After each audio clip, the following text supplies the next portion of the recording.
Good day, everyone. We are the Group 4 and we are here to present the basic work accident causation theories. Basic work accident causation theories. Accidents occur daily and impact nearly everyone, arising from chance or misfortune. This definition highlights two key aspects. First is the accidents are inevitable, yet their likelihood can be altered. While preventing all accidents is impractical, reducing their frequency is achievable. Understanding the underlying causes is vital for effective prevention strategies, as it often provides the only path to developing successful measures. So sinasabi lang dito that accidents are bound to happen from time to time. However, the probability of accidents can also be changed. In other words, while we cannot fully avoid the accidents, steps can be taken to reduce their chances of happening through measures such as safety management and other safety protocols. So tayo nasa construction industry and alam naman natin na hindi natin talaga maaalis totally yung accident, pero there are actions na pwede natin gawin para mabawasan yung possibility na mangyari yung accident. And one of them is to know the cause ng accident. Para once na malaman natin, pwede na natin siyang maggawa ng preemptive measures. Now, there are a few theories that we will be presenting with Erica discussing the first one. Good morning, everyone. I'm Erica Joy D. Cruz, and I'm here to introduce Herbert William Henrich and the 5 stages of accident causation. Herbert William Henrich, also known as the father of safety, is an American pioneer in industrial safety whose enduring legacy reshaped workplace safety standards. Renowned for his seminal works such as the Industrial Accident Prevention, Henrich propounded insights revolutionized safety protocols worldwide. Central to his contribution is the safety triangle wherein hinalintulad niya yung accident causation sa isang falling dominoes. Kasi nga 'di ba sa isang set of dominoes, pag may tinumbakan na isa, magchi-chain reaction na yung pangyayari and matutumba na sila lahat. And the goal of this safety triangle is to break that chain of events or accidents and prevent tragedies bago pa sila mangyari. And there are 5 stages of accident causation, and the 5 stages accident causation outline the progression from underlying factors to the eventual outcome of an accident. And the first one is the social environment and ancestry. This stages considers the influence of both genetics and the upbringing of an individual's predisposition. Ibig sabihin lang nito na may kinalaman daw kung paano tayo gumalaw or umakto sa isang construction sa kung paano tayo pinalaki at lumaki.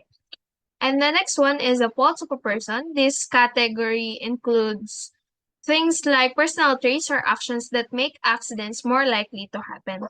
The next one is the unsafe act or condition. This stages involves the last actions or conditions right before an accident happened. Ito parang last na to na nangyayari bago ka ma-accident kasi nga parang ito yung isa sa mga ugat or dahilan kung bakit ka na aksidente or nagkaroon ng injury. And the last two is the accident and injury. Accident, this is when the undesirable actually happen even though hindi naman natin siya intention or sinasadya. Siyempre, last naman yung pinaka-epekto ng accident is the injury. The injury is the unfortunate result of some accident, though not always guaranteed, as chance plays a role in whether injury occurs. To fully understand the 5 stages of causation, nag-prepare ako ng isang madaling example lang. And dito sa example na to, identify natin kung ano yung mga 5 stages na yon. Kung mababasa nyo dito, syempre ay daw history of risk-taking behaviors and lack of proper safety training due to limited access to education.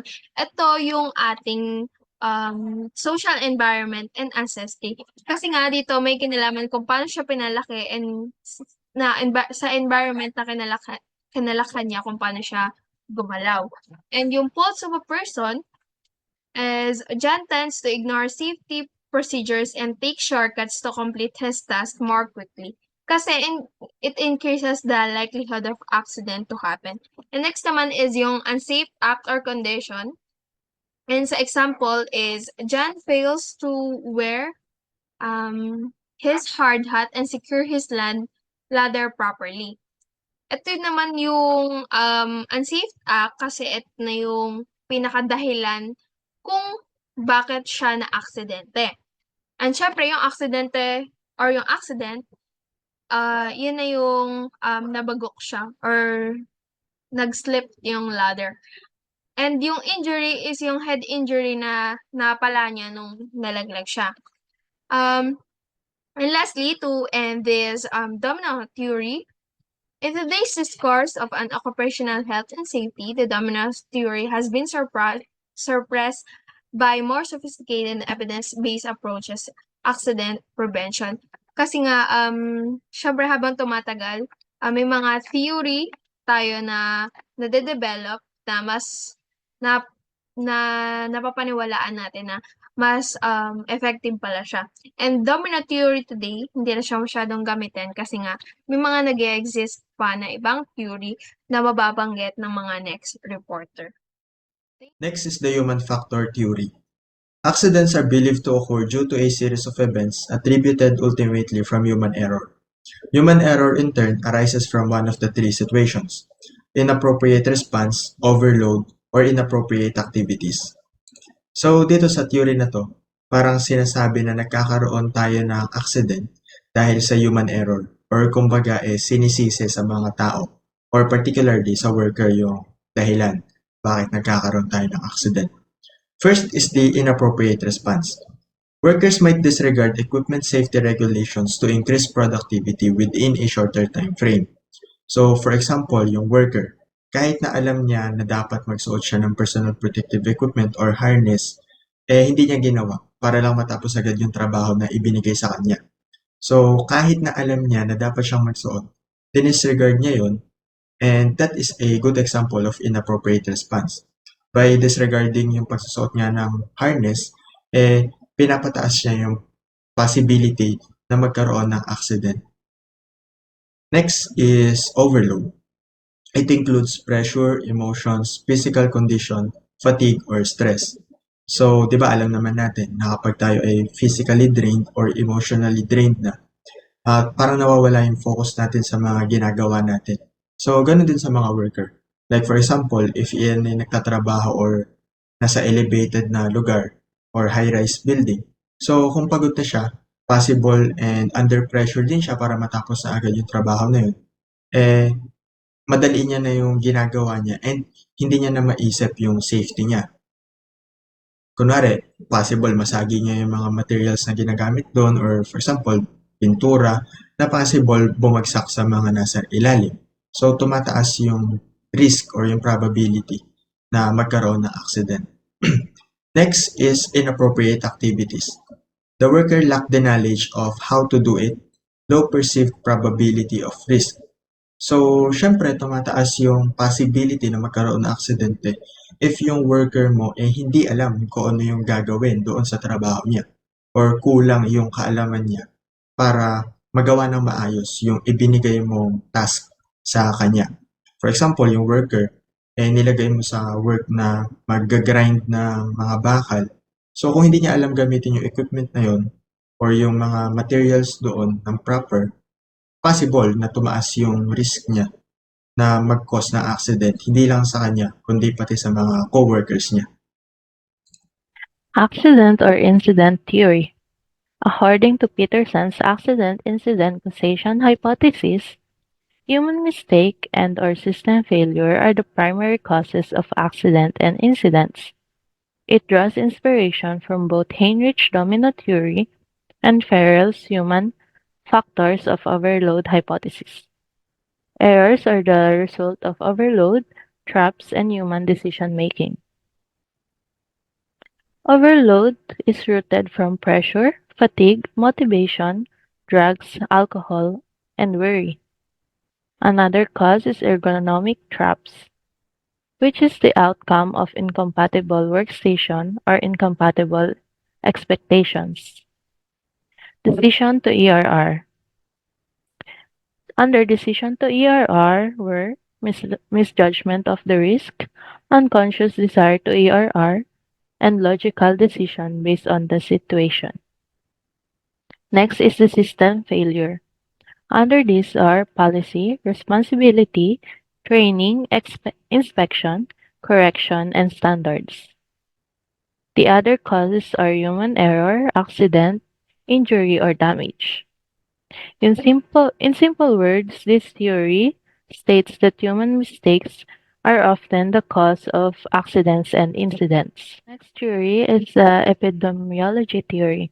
The epidemiology theory of accident causation holds that the models used for studying and determining the relationships between environmental factors and disease can be used to study causal relationships between environmental factors and accidents. This theory talks about the causal relationship between environmental factors and disease extended to accident and study causal relationships between environmental factors and the accident. In this theory, Abdel Amran focused more on the environmental factors and diseases and related them to accidents. System theory. Firenze considered accident causation as a system that is a group of interacting and interrelated risk components, and emphasized a harmony between human, machine, and environment for accident prevention. System theory states that a system is a collection of linked and interacting parts that work together to create a cohesive whole. The way these components interact determines the likelihood of an accident occurring. Alterations in the interaction pattern have the potential to either raise or lower the likelihood of an accident happening. The next theory is the combination theory. The combination theory of accident causation posits that no one model or theory can explain all accidents. Factors from two or more models might be part of the cause. An accident may be caused by a combination of a worker's decision to overlook a potential hazard, performance of an unsafe act, and inappropriate response to an overload.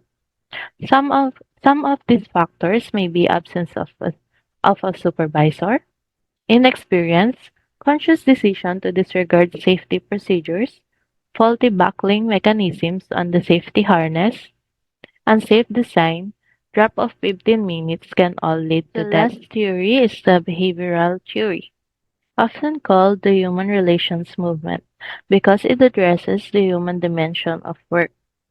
Behavioral theorists believe that a better understanding of human behavior at work, such as motivation, conflict, expectations, and group dynamics, improve productivity. Therefore, these theorists discovered that people work for inner satisfaction and not materialistic rewards, shifting the, fo- shifting the focus to the role of individuals in an organization's performance. Some examples are the Hawthorne's effect, which states that human relations and the social needs of workers are crucial aspects of management. Another is the Maslow's hierarchy. Maslow's hierarchy of needs theory help managers visualize employee motivation. Theory X and Theory Y believe that managers who hold either set of assumptions can create self-fulfilling prophecies. Next is the safety management. It is defined as the implementation of principles, frameworks, processes, and measures aimed at preventing accidents, injuries, and other adverse outcomes resulting from the use of a service or product. Now, when thinking about control of causes, we should take into account factors such as first, the design of machinery, installations, and workplaces. So, ayun, para maiwasan natin yung mga aksidente, syempre dapat nating i-consider yung mga machines and kung paano ba siya ini-install, kung paano siya gamitin. And the workplaces or kung saan ba natin ilalagay yung mga machines na yon. For example, yung mga machines na gumagamit ng electricity, hindi mo naman siya ilalagay sa malapit sa tubig para less yung possibility na magkaroon tayo ng accident. Next is the design and modification of procedures and instructions for work. So, 'di ba, for example, may mga specialized work na ginagamit sa construction. So, syempre dapat alam natin kung paano ba yung tamang procedure or instruction para gawin yung trabaho na yun. And if ever may pagbabago, dapat aware din tayo dun para masasabi natin sa mga workers natin. Next is purchasing or procurement of materials, machinery, equipment, and services. So, sa pagbili ng mga materyales or machinery and equipment, kasi yung safety management is hindi lang naman tungkol about sa aksidente. It also pertains to the loss or the damage. So, syempre, ayaw naman natin na yung mga binili nating materials, for example, hollow blocks or mga semento, is masisira agad due to carelessness. So, yun, dapat kailangan natin silang i-consider. Next is the selection and placement of personnel. So, yung mga tao na ilalagay natin, dapat aware din sila kung ano ba yung tamang work na gagawin nila, yung mga paggamit ng mga materyales or yung tamang pag-handle ng mga materials para maiwasan natin yung aksidente. Next is the regular assessment or evaluation of personnel concerning the hazards they may encounter or be exposed to in their work environment. So, ayun, parang same lang siya ng kanina. Dapat alam natin i-assess or i-evaluate yung mga tao na ilalagay natin na possible uh, kumaharap sa mga hazards or accidents na gagawin nila. Next is identifying high-risk or critical tasks periodically and if needed, establishing appropriate procedures, rules, or work practices. Also, observe if these tasks are being carried out. So, di ba, for example, alam naman natin within the day kung ano yung mga trabaho na gagawin doon. And makikita na natin yung mga possible na merong high risk or critical task na mangyayari. Now, parang it is our work to ahead of time, alamin na yung mga possible na gawin nila if ever kaharapin nila yon or yung possible mga preemptive measures para hindi na mangyari yung mga accident na yon. And syempre, if gumawa ka ng mga safety protocols, dapat i-check mo rin kung nagagawa ba nila yon or nai-implement ba nila yon sa trabaho. Next is the regular observation of the more general safety behavior. So, kanina more on specific. For example, in your specific work, meron silang mga possible risk na kaharapin. Now, we're talking about the general, yung pangkalahatan na. For example, may nakita ka sa site na mga nakakalat na bakal. So, ipatabi mo na kaysa hintayin mo pa na may maaksidente or ma-damage pa yung mga equipments na dumadaan to dahil sa nakakalat na bakal na yun. Next, training of management, staff, and operators to fulfill their specific roles within safety and loss control programs. So, training, ito, COSH, di ba? Parang dapat na alam pa rin natin or na-check pa rin natin na ma-monitor natin yung mga workers natin kung up-to-date ba yung mga training na alam nila or yung mga knowledge na dapat alam nila kung anong gagawin if ever may makaharap sila or ma-encounter sila ng mga accidents or anumang damages na mangyari.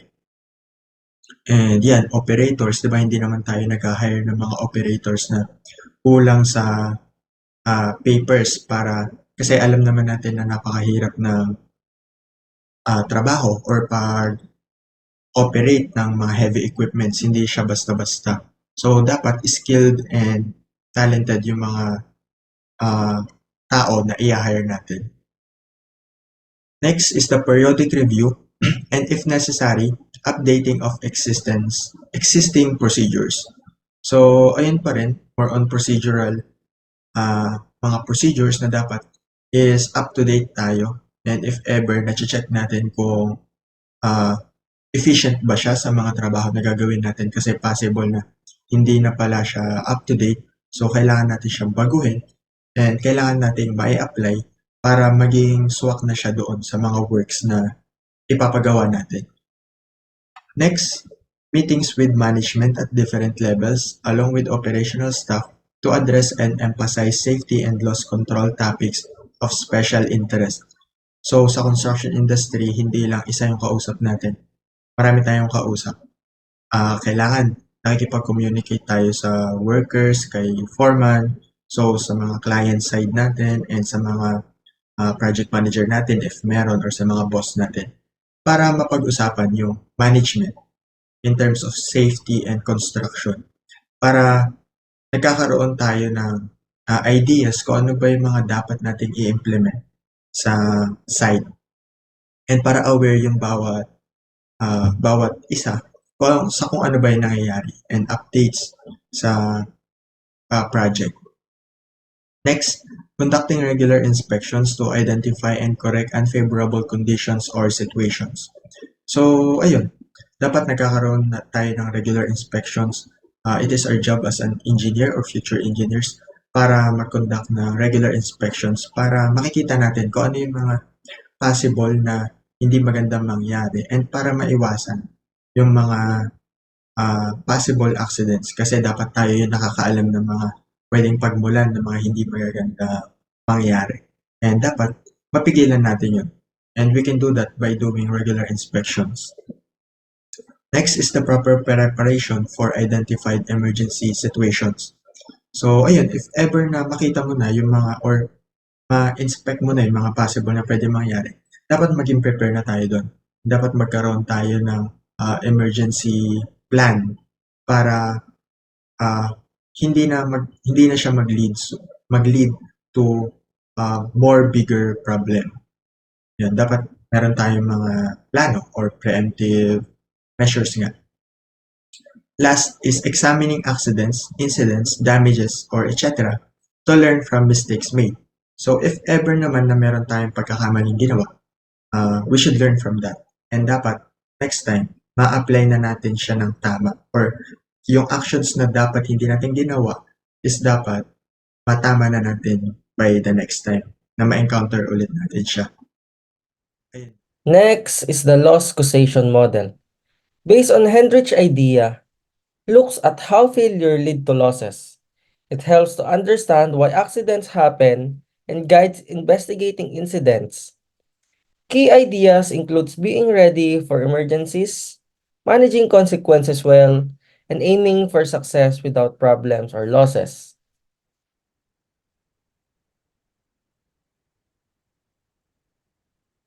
Based on safety management, success is the outcome of desired events, stemming from the right action and circumstances, influenced by personal and job-related factors, all of which are shaped by effective organizational and management system.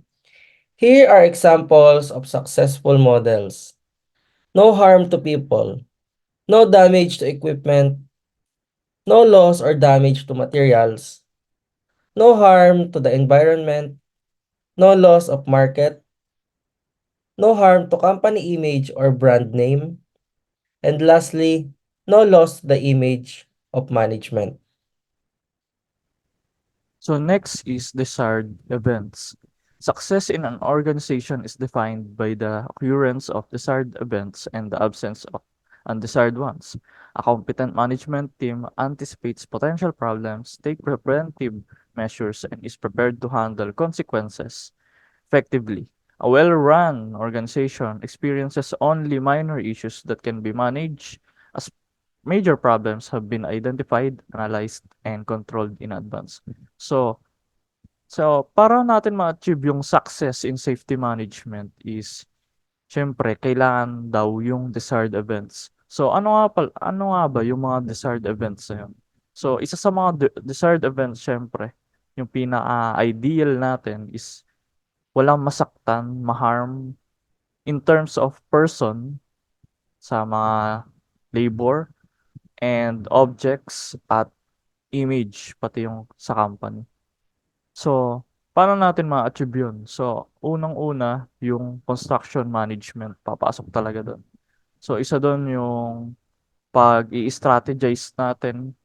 So, kunyari sa mga weather events, syempre, isa yan sa nagkakos ng aksidente. So, at marami pang iba. Right acts and conditions. Desired outcomes in an organization stem from individuals' correct actions and favorable working conditions. Achieving this involves proper selection, training, design, purchasing, maintenance, and motivation practices, all aligned with established standards to prevent unwanted events. So, sa desired outcomes naman ay kaakibat nito yung right acts and conditions. Kaya nagkakaroon tayo ng mga sa mga at favorable working conditions. So, kaya meron rin tayong mga strategies para yung mga panahon, yung mga araw ay pumapabor sa working conditions. So, isa rin yung mga nagkakaroon tayo ng mga training for individuals, mga seminar, at yung mga safety um, precautions natin at yung mga seminars nga natin tungkol sa mga ganitong bagay. So next is right personal and job factors. So sa right personal factors include individuals who are physically and mentally capable of carrying out the required work, individuals with the right knowledge, experience, and skills, individuals working without undue stress, individuals who are properly motivated to prevent problems. So sa pagkuha naman sa mga tao dito sa mga safety management natin, ay siyempre kailangan natin yung physically and mentally capable in terms of doing the job na. Siyempre hindi natin kayang kunin yung may mga problema or yung may mga hindi kaya ng katawan nila.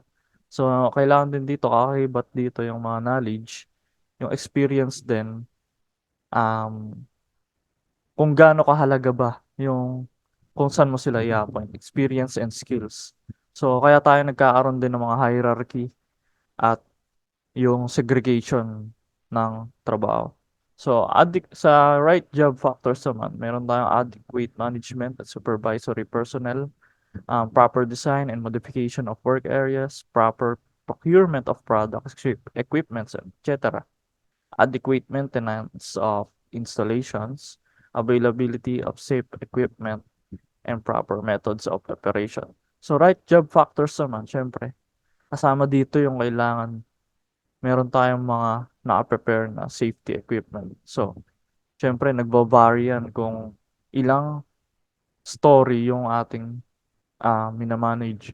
So, syempre, meron mga required yan or um, kapag ka third floor na, meron na kailangan mga harness, etc.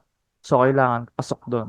So, so isa rin dito yung management, siyempre, yung kailangan naka-manage hands-on ka at siyempre naka-supervise ka palagi para sa mga proper decisions na kailangan nila kung siyempre nakaka-apekto yun sa safety ng environment at nila.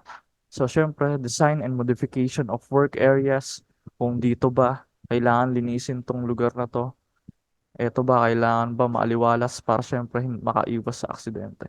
Proper procurement, nandiyan yung mga tamang posisyon ng mga materyales natin kung saan hindi sila makakasagabal, hindi sila makakaapekto. At syempre, yung mga maintenance of installations. So, yun lamang po para sa aming report. Thank you. We are the group 4 and this is the basic work accident caution theories. So, thank you. Bye-bye.